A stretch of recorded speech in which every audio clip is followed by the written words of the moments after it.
बढ़ते सुपरफास्ट खबरों का सिलसिला।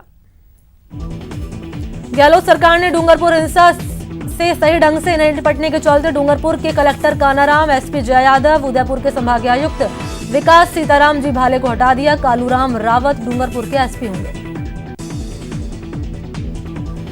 सुरेश कुमार ओला को कोनाराम के स्थान पर लगाया गया। रमेश उदयपुर के संभागायुक्त होंगे। राज्य की कार्मिक विभाग में देर रात 11 आईएएस और 5 आईपीएस अफसरों के तबादले आदेश जारी किए गए।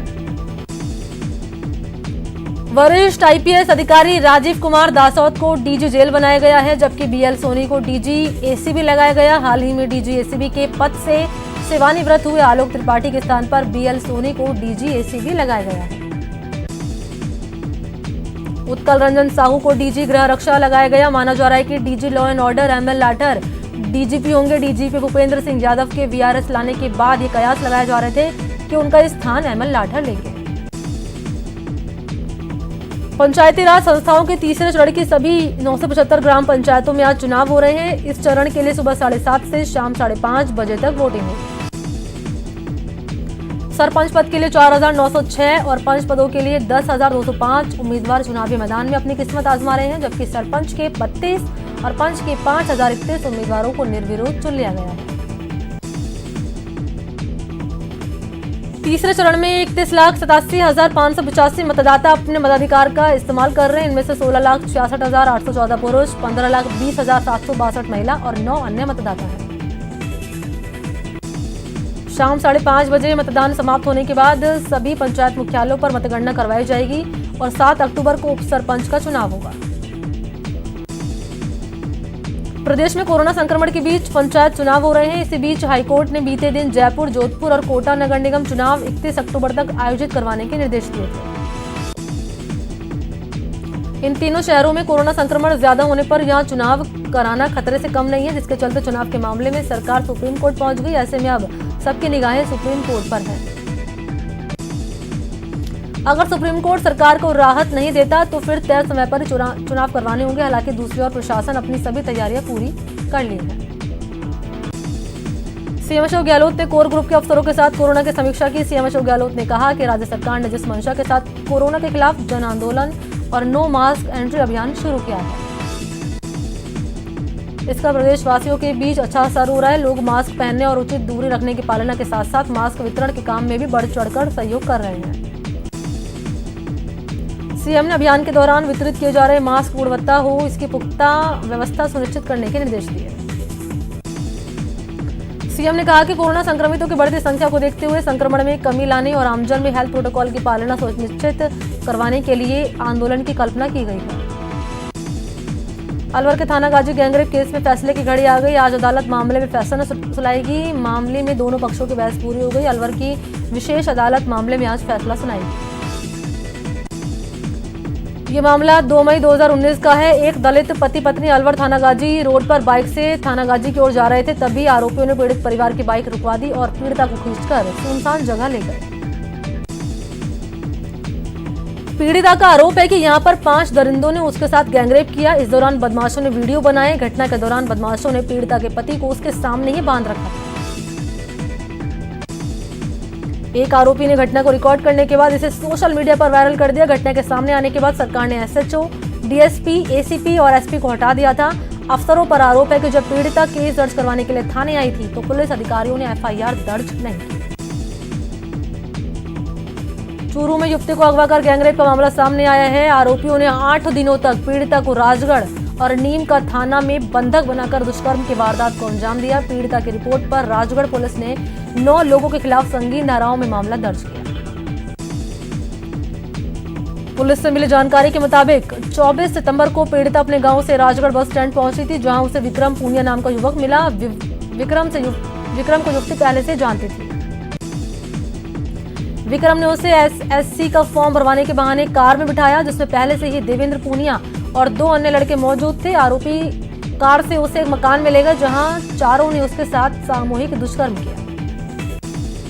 इस दौरान आरोपियों ने उसकी अश्लील वीडियो और फोटो बना ली। आरोपियों ने शोर मचाने पर जान से मारने की धमकी दी और करीब 1 हफ्ते तक गैंगरेप की वारदात को अंजाम दिया।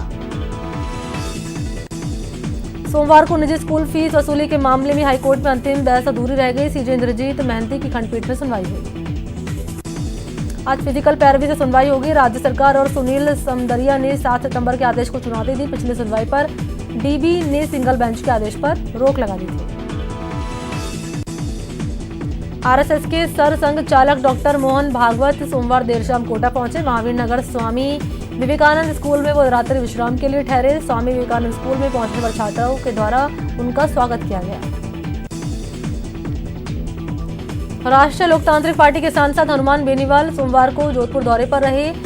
सांसद हनुमान बेनीवाल के आगमन की सूचना मिलते राष्ट्रीय लोकतांत्रिक पार्टी के कार्यकर्ताओं ने उनका स्वागत किया।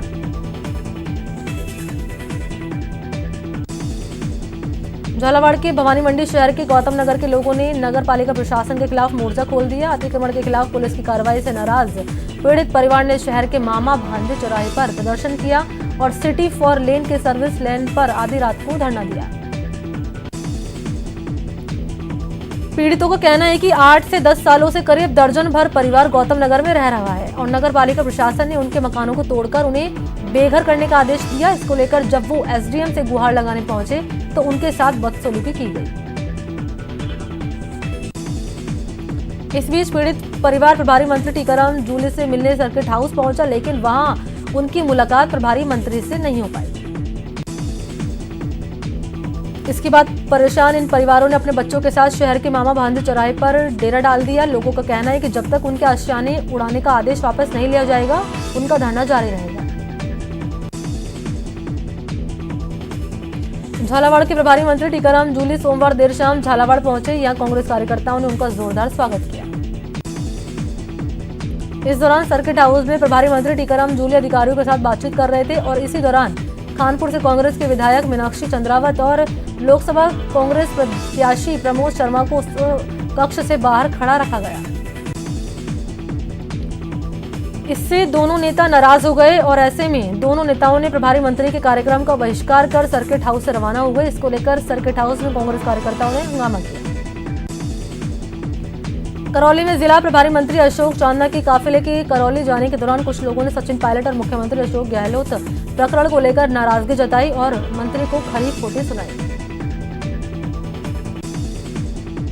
पंच और सरपंचों के चुनाव के लिए प्रतापगढ़ में निष्पक्ष मतदान करवाने को लेकर पुलिसकर्मियों को प्रशिक्षण दिया गया। एसपी चुनाराम जाट और एएसपी अशोक मीणा के निर्देशन में पुलिसकर्मियों को मतदान और मतगणना के दौरान कानून और व्यवस्था की स्थिति बनाए रखने के निर्देश दिए गए। प्रभारी मंत्री बनने के बाद पहली बार सीकर आए डॉक्टर सुभाष गर्ग ने सर्किट हाउस में प्रेस कॉन्फ्रेंस कर सरकार की उपलब्धि गिनाई। पत्रकारों से बातचीत करते हुए सीकर के प्रभारी मंत्री सुभाष गर्ग ने कहा कि कोरोना के दौर में राज्य सरकार ने पूरे देश में सबसे बेहतरीन काम किया है। जयपुर एयरपोर्ट धीरे धीरे व्यावसायिक गतिविधियां भी शुरू होने लगी है। एयरपोर्ट प्रशासन ने एयरपोर्ट के भीतर यात्रियों से जुड़ी सुविधाओं को खोलने की मंजूरी दी। अब यात्रियों को पहले जैसी सुविधा फिर से मिलनी शुरू हो गई है। एयरपोर्ट पर स्नैक्स काउंटर से लेकर रेस्टोरेंट तक खुल गए हैं, इसलिए समय से पहले पहुंचने वाले यात्री आराम से चाय पीने या खाने का लुत्फ ले सकते हैं। साथ ही अपने घर के लिए शॉपिंग भी कर सकते हैं। हालांकि इन सारी सुविधाओं को लेकर शुरू करते समय ग्राहक और दुकानदार को कोविड-19 गाइडलाइंस का पूरी तरह से पालन करना होगा। Railway Ahmedabad Delhi express special train में एक पार्सल डिब्बा लगाया गया है। सोमवार से इस ट्रेन में ये सुविधा मिलनी शुरू हो गई है। यहाँ रुकते हैं ब्रेक के लिए।